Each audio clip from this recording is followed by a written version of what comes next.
Hello and welcome to this online presentation from Origin Financial. My name is Simon Williams and I'm Financial Advisor with Origin, specialising in working with charities and not-for-profit organisations. In today's presentation, I'd like to introduce you to Origin and explain about some of the services that we offer to charities. Origin are a boutique firm of specialist, independent financial advisors, and we offer a range of services to charities and not-for-profit organisations. The areas of advice that we offer include strategic investment planning, cash management, banking advice, key person contingency planning, and advice on employee benefits and workplace pensions. In today's presentation, I'll be providing an overview of some of the areas you need to be aware of when reviewing charity investments. Because of time constraints, I will not be going into detail today, but I'm happy to speak to anybody who would like further information separately outside of this presentation. The main areas I'll be covering include trustee responsibilities, your charity's investment policy statement, defining your investment strategy, and the appointment and selection of a discretionary fund manager. When making investment decisions on behalf of a charity, trustees need to be aware of various rules, regulations and guidelines. The main three documents which provide the legal and regulatory framework for trustees are the Charities Act 1993, the Trustee Act 2000 and Charity Commission Guidance Notes CC14. Whilst I don't have time to go into detail today, I will be highlighting what I consider to be some of the most relevant points to be aware of. Trustees have an overall responsibility for the investments of charity funds. This means that they have a crucial role to play in making strategic decisions about how to use charity investments to achieve its goals and objectives. When developing an investment strategy, trustees should be clear about exactly what the charity is trying to achieve by investing its funds. This will be different for each charity and will depend on its aims, operating model, timescales and resources. For example, the investment objective may be to maximise income, preserve capital, or to ensure the stability of long-term income. The basic principle governing trustees' decisions about investing charity funds is that they should take a prudent approach. In our opinion, the best way to demonstrate this is to adopt a structured process that enables trustees to align their strategy to the goals of the charity and to document their decisions at each step along the way.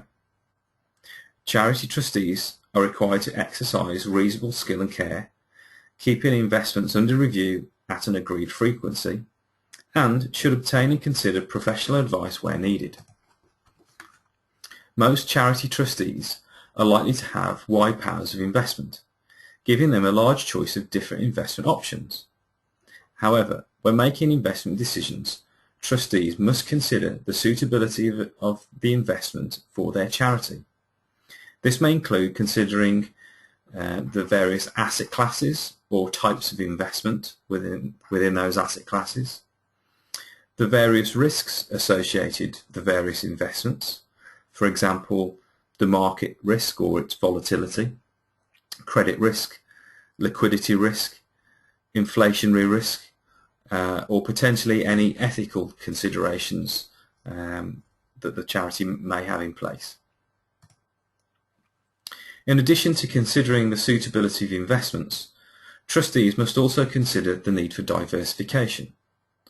Diversification is used to reduce risk within the portfolio and can be achieved by investing in different asset classes, investing in different types of investment within each asset class, or investing in different geographical regions. Charity Commission guidelines state that where needed, trustees should take and consider proper advice from someone experienced in investment matters before making investments or when reviewing them, unless they have good reason for not doing so.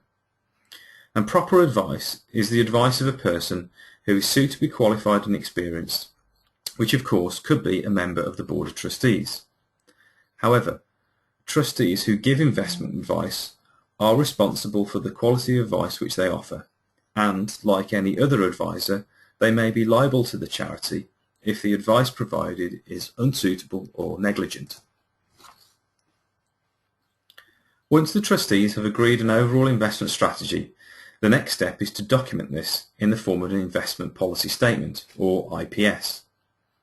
Your policy should clearly explain why you are investing, what your objectives are, your appetite or exposure to risk, how performance will be measured, including any benchmarks or targets chosen, any restrictions, which could include restrictions on the type of investment, restrictions based on ethical criteria, or credit ratings. And it should also include how frequently the overall strategy will be reviewed. Once completed, your policy should be sufficiently comprehensive to aid you with your investment selection and should act as a brief to any prospective investment manager. Using your completing policy statement, you should make use of its criteria to help you narrow down your investment choices. Some charities may decide to manage their portfolio internally by making use of collective investments or common investment funds, in which case consideration may be given to the types of funds selected, for example, passive versus managed, multi-asset, multi-manager, etc., etc.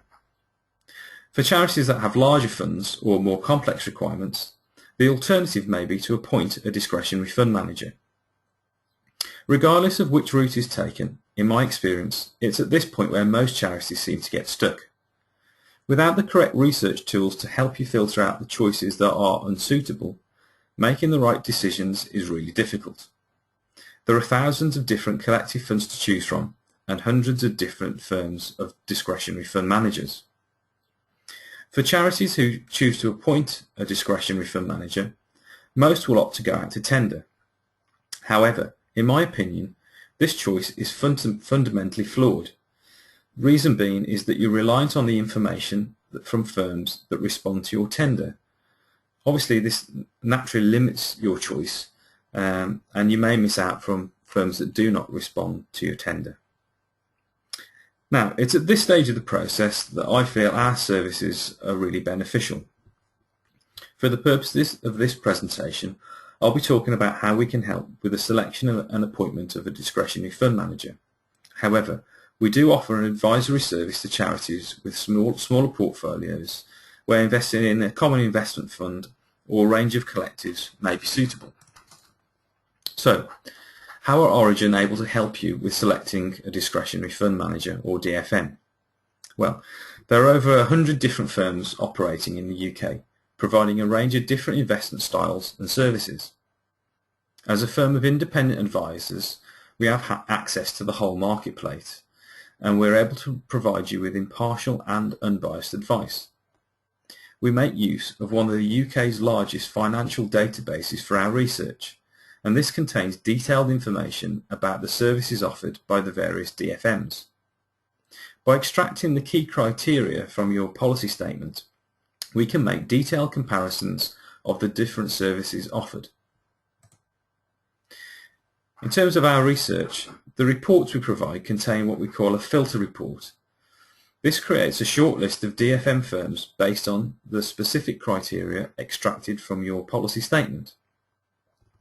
Once this is produced, we're then able to rank the shortlist of firms based on the parts of their service that is most important to your overall strategy. This is known as a data numerical analysis, an example of which can be seen on screen at the moment. Combining these two reports, this provides your trustees with comprehensive due diligence that clearly demonstrates how they have arrived at a final shortlist. At this stage, we can either provide advice or recommendation on the final selection, or where the outcome is close, maybe between 2 or 3 different firms, we're able to provide and arrange interviews with shortlisted firms, and could also provide assistance with interview questioning and scoring frameworks, and obviously enabling your trustees to document how they've arrived at that final decision. Well, that concludes my presentation today. I'm happy to take questions at this point, or I will be available via the telephone today should anybody wish to discuss matters outside this presentation and find a little bit more about how we can support charities in this area. My contact details are available on screen at this moment, and a copy of this presentation will be uploaded to our YouTube site and our main website later on this afternoon. So before taking questions, I'd like to thank you for your interest in Origin, and I hope that you found this information and presentation of interest. Thank you.